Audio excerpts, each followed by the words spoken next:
Back in 2004, a movie dropped, where the main couple barely spoke, at all. No epic war scenes or massive explosions. Yet, this film scored a whopping 9.1. It totally crushed 98% of romantic dramas and war flicks.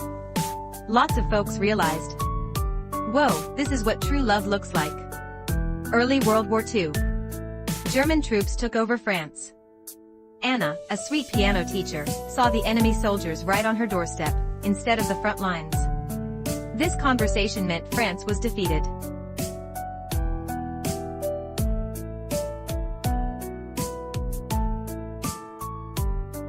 They were now completely at the mercy of the invaders. And when you're the fish, you don't get a say. Faced with this brute force, Anna was burning mad, but she had to open the room door. This was her late parents' room. They actually died fighting those German soldiers. After a quick look, the soldier announced they were taking the room. He just walked downstairs, telling his guys to move the officer's stuff in. Anna's face was pure pain. She gently picked up her parents' photo and the flowers, then slammed the door shut. That's how she let out her total frustration. Late that night, Anna and Grandpa couldn't sleep. Their anger melted into sheer worry. They had no clue when the captain would show up, or if he'd ask for something totally outrageous. To chill out, Anna hit the piano keys, playing her absolute favorite Bach melody. The beautiful notes drifted softly. Outside, the feet that had marched through endless war paused right there. After a long moment, the door creaked open, and he stepped lightly inside. Catching a glimpse of her lovely face, his calm facade hit a rush of electric excitement. Noticing the duo's nerves and frowns, the captain introduced himself, then apologized sincerely. As the winning invader,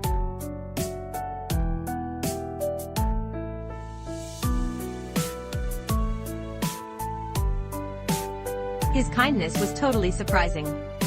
But an enemy is still an enemy, right? Anna stayed silent, leading him to the room. She didn't even let him finish saying thanks before slamming the door and walking away. One fine morning, Anna and Grandpa were chatting happily. Then they spotted the captain getting ready to head out for duty. Their friendly faces instantly froze over. The captain noticed this, but still gave a polite salute, wishing them a good morning. As a supposed conqueror, his eyes showed zero pride or dominance. They were full of sadness and a little hope. He hoped she'd say something back, just to hear her voice. But the click of his boots was a tough reminder. They were separated by a massive, painful chasm of war and loss.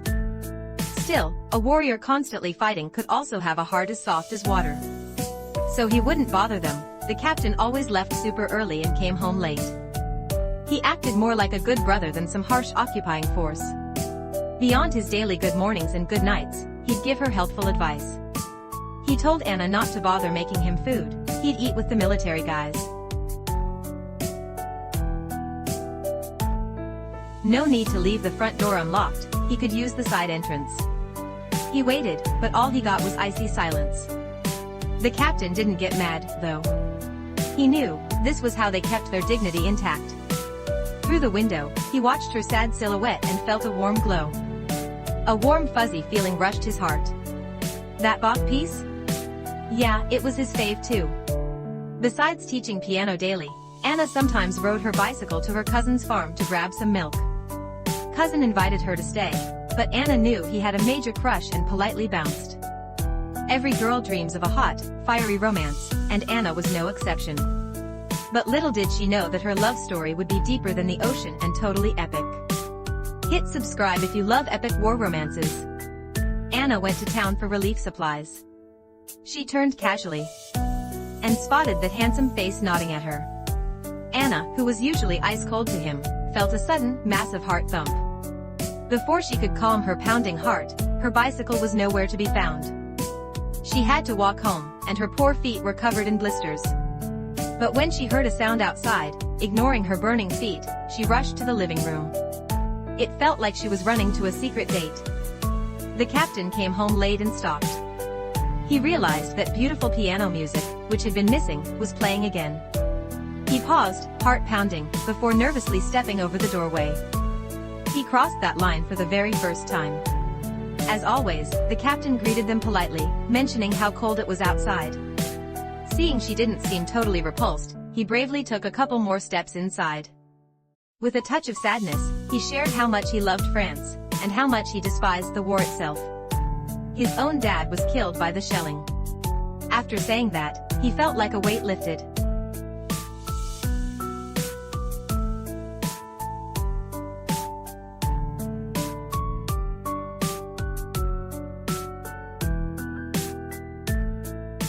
Then he turned and left, quickly. And Anna knew this deep down, the only truly cruel thing was the war. Everyone, on both sides, has loved ones and a country to protect. No bicycle meant Anna had to walk everywhere for work. As she sat down to catch a breath, that familiar military vehicle drove past and suddenly pulled over. Anna said nothing, picked up her bag from the ground, and kept walking past. The captain cracked a small smile. He carefully tucked away his happiness. Being a total gentleman, he opened the car door. But this girl just brushed past his arm and kept going. Through the car window, her beautiful face, glowing in the sun, was right there, but totally out of reach. After her piano lesson, since her feet were screaming in pain, Anna decided to hitch a ride with her cousin. The cousin kept flirting the whole ride, making Anna feel super awkward. At least on this front, the captain back home was way better. That night, the captain passed their door but didn't stop in to chat like usual. Anna, who had secretly been waiting, felt bummed. But soon after, the captain changed into plain clothes and popped back up at the door. Grandpa turned his head, showing he wasn't rejecting him.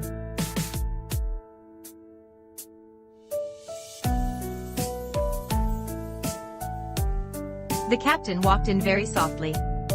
Anna, pretending she didn't see him, was still squatting by the stove, chatting away to herself.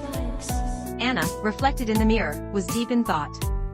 This man, who's always fighting, must miss his home, huh?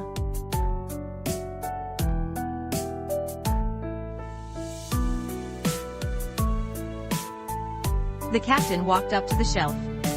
Under her gaze, which wasn't cold anymore, he started naming the French authors, totally sounding like a bookworm. It was crystal clear that he adored these books. When he finally reached the piano, the captain, looking respectful, showed a flash of regret. Turns out he used to be a musician, too. But the war had stained his hands with a lot of blood. He really wanted to play a song, for her, and for himself. But out of pure respect, he just said goodnight again, and rushed out of the room. She actually started wanting to know him. So, she asked around and finally learned his name.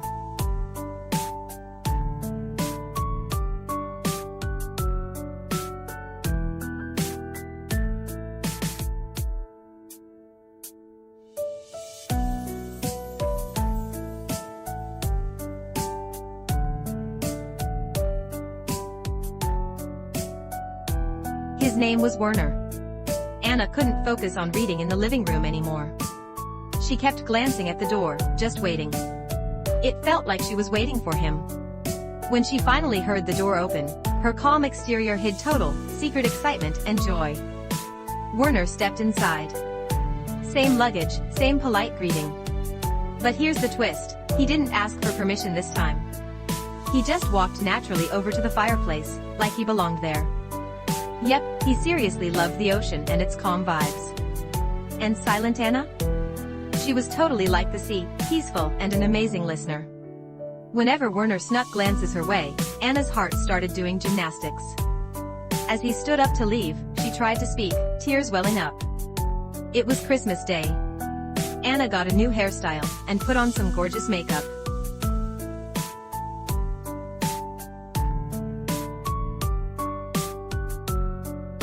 She wore a fancy dress made from her mom's gown.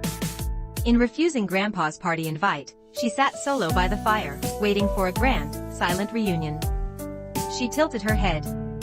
And there he was, right behind her. He gently brushed the back of her chair. This rare alone time.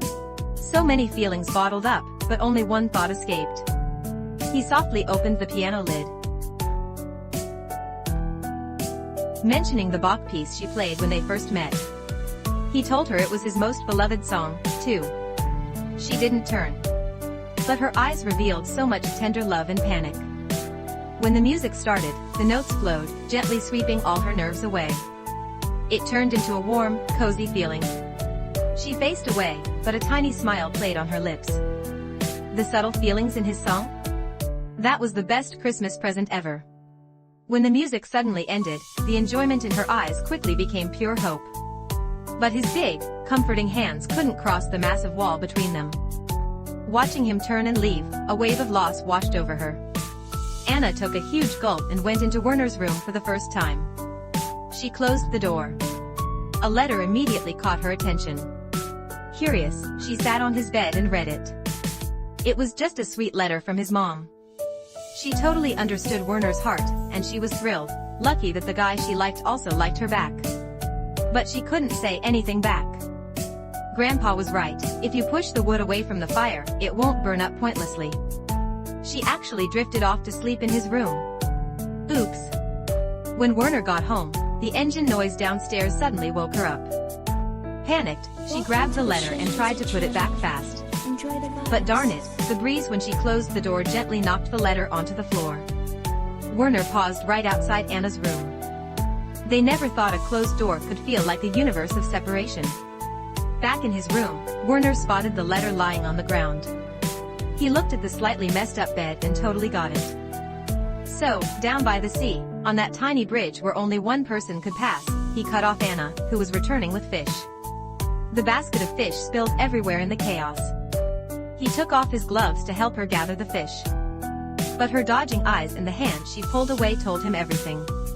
Even two people who totally love each other can't walk side by side on this tiny bridge. Back at home, before she could process their meeting, her annoying cousin showed up trying to ask her to a dance. Anna, as usual, said nope. But he got seriously angry and tried to force himself on her. Hearing the commotion, Werner burst through the door. Seeing this mess, his eyes turned absolutely ice cold for the first time. The cousin freaked out and scrambled out of there. Werner walked right past Anna, not daring to comfort her. He felt he had no right. But seeing his crush bullied made this super steady man waver for the very first time. Grandpa showing up interrupted Werner. Was he going to confess or just offer comfort? Only Anna knew.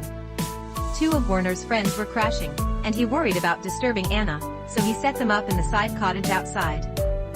Though they were allies, their opinions clashed completely.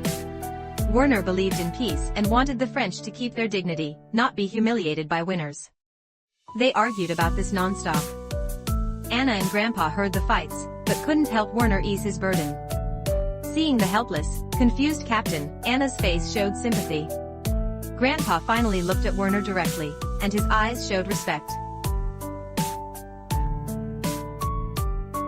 But how do you comfort an enemy? That night, Anna went to her window. She saw a shady person secretly planting a bomb near Werner's space. Fear and panic totally seized her. Her worry made her run up the stairs right to Werner's door. But after struggling inside, she just couldn't knock. One side was her anti-Nazi people, fighting for France. The other was the guy she loved, tied to the enemy. She was totally stuck. In pure agony, Anna stood watch by the window all night. When morning voices woke her up, she quickly jumped up. She desperately searched for Werner outside. Her bright eyes were full of worry and internal struggle. The sound of footsteps tightened her heart to the breaking point. She had to make a choice. Just as Werner was about to open the door to leave, the piano music, silent for too long, started up. The playing was urgent, notes fast and tightly packed. Only when she saw his familiar shape from the corner of her eye did the rhythm finally slow down a bit. When the piece ended, Anna looked at Werner, eyes saying so much. While Werner was confused, the German soldiers in the car turned the ignition key. After a long moment, Werner slowly turned around. Seeing her steady face, he instantly understood everything she had done. He dashed outside, but his comrades were already gone. Their eyes met across the intense, burning fire. They just felt each other drifting apart. The Germans started mass arresting all French resistors and suspects, including Anna's neighbors. The boys' parents were taken. No one was spared. But Anna and Grandpa, who should have been suspects, somehow dodged the arrest. Anna tried to plead for her neighbors. In the crazy crowd of protesters, Werner instantly spotted her familiar face. He knew why she was there, but he couldn't do anything more. Both were patriots, bound by duties and responsibility. That night, Werner carried his bag downstairs. He stood by the door forever, trying to figure out how to say goodbye. Just as he was about to slip away quietly, there was a long, heavy silence by the empty door. When she finally appeared, Werner's lonely eyes lit up with surprise and pure joy. He knew he finally had their silent approval. Looking into her eyes, which didn't hide anymore, he told her he was being deployed. It was a true nightmare, minus 40 degrees of pure hell. A single tear quietly slipped down.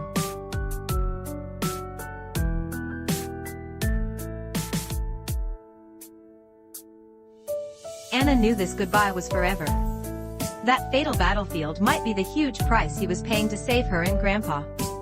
Because why would someone who loves peace willingly choose a cruel war zone?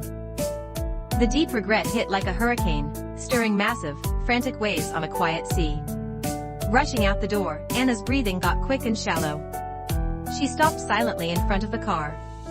He got out again and stood right next to her. Enjoy the vibes. Eyes locked. All the locked-up love and feelings finally burst free, rushing out through their tear-filled eyes. Werner didn't speak. Facing this romance stolen by war, all he could do was offer a gentle, small smile to silently hug this teary-eyed girl who gave him butterflies from day one. He stayed put as the car slowly started to drive away, taking his prayers, his love, and his aching heart with it.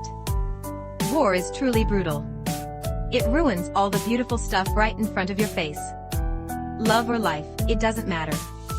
They all end up as fragile sacrifices. All we can really do is shoulder our responsibilities and duties.